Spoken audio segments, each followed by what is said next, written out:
आजकल हैदराबाद वर्सेस पंजाब के मैच में फाइनली हैदराबादी दानवों की काली शक्ति कल वापस आई गई। भाई साहब कल तो अभिषेक शर्मा और ट्रेविस हेड का शतन ऐसा जागा कि 19 ओवर में 240 रन बड़े ही आराम से चेज हो गए, जिसमें शुरुआत हुई अभिषेक शर्मा और ट्रेविस दानव की 171 रनों की पार्टनरशिप के साथ। अब भाई ट्रेविस हेड का 66 रनों पर मैक्सवेल ने जरूर कैच पकड़ लिया, मगर अभिषेक शर्मा ने अपने माता पिता के सामने इतना बवाल शतक लगाया कि इम्पॉसिबल विन को पॉसिबल विन बनाकर मैच को पूरा हैदराबाद वालों के पक्ष में कर दिया। भाई काव्या जी तो पहले ही कह रही थी कि नवरात्रि के बाद आना, तब बताती हूँ राक्षसों का उत्पाद कैसा होता है। और वाक्य में भाई जो अभिषेक शर्मा ने 55 गेंदों के अंदर 141 रनों की पारी खेली है, उसे उत्पाद मचाना ही तो कहते हैं। भाई बताओ बेचारे पंजाब वाले कहाँ 245 रन ठोकर प्रीति जिंटा जी को इतना सेफ फील करा रहे थे। उनको क्या बताता कि नसीरों की शक्तियां भाई इनके खिलाफ ही जाग जाएगी और 246 रन इतनी आसानी से चेज हो जाएंगे।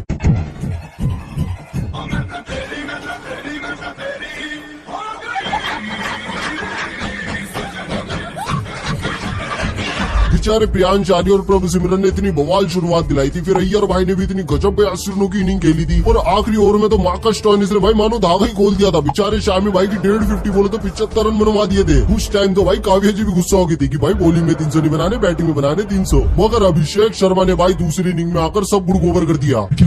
मेरा मतलब भाई उनकी पारी को गोबर कर दिया। अरे कहना क्या चाहते हो? सॉरी भाई समझ ही नहीं आ रहा कि अभिषेक शर्मा की इनिंग को डिस्क्राइब कैसे करूं। खैर भाई इस बवाल मैच को शुरू से शुरू करते तो अय्यर भाई ने टॉस जीतकर पहले बैटिंग चुनी और पहले ओवर के अंदर प्रियांश आर्य के शॉट रोकने के बाद ईशान किशन से बॉल ही खो गई। भाई बॉल ढूंढते रह गए लेकिन उनका आंख के सामने पड़ी बॉल ही दिखाई नहीं दी। और भाई फिर प्रियांश आर्य और प्रभु सिमरन ने बेचारे बॉलरों को इतना धोया कि बेचारे काव्या जी मात्र तीसरे ओवर में सदमे में चली गई। वो तो हर्षल ने चौथे ओवर के आखिरी बॉल पर 36 रनों पर प्रियांश आर्य को बल्ला रोका, तब जाकर उनकी जान में जान आई। मगर भाई फिर भी सिमरन और अय्यर भाई ने मिलकर पावर प्ले में 89 रन बनवा दिए थे। लेकिन फिर पावर प्ले के बाद डेब्यूटेंट ईशान मलिंगा ने सिमरन का कैच पकड़वा दिया। मगर भाई अय्यर भाई ने अपनी संटी चलानी जारी रखी और चौका लगाकर 22 गेंदों के अंदर अपनी 50 पूरी कर ली। और उनके साथ भाई निहाल वडेरा ने भी बढ़िया बल्ला चलाया, मगर फिर ईशान मलिंगा ने 27 रनों पर निहाल वडेरा को एलबीडब्ल्यू कर दिया। अगर रिव्यू ले ले तो भाई बच जाती क्योंकि बॉल और स्टंप को मिस कर रही थी। और फिर हर्षल पटेल ने शशांक को एलबीडब्ल्यू कर दिया, लेकिन अय्यर भाई ने भाई थप्पड़ लगाने जारी रखे। मगर फिर हर्षल पटेल ने 18 ओवर के अंदर मैक्सवेल को बोल्ड कर दिया और अय्यर भाई को 82 रनों पर कैच पकड़वा दिया। लेकिन फिर आखिरी ओवर में मार्कस स्टोइनिस ने शामी भाई के ओवर में 27 रन ठोकर उनकी 150 कराई और अपने 11 गेंदों में 34 रनों की मदद से पंजाब को पहुंचा दिया 245 रनों पर। लेकिन भाई अब हैदराबाद बैटिंग करनी होती थी तो ट्रेविस हेड और अभिषेक शर्मा को भी बड़ी गजब की शुरुआत मिली। 83 रन उन्होंने भी पावर प्ले में ठोक दिए।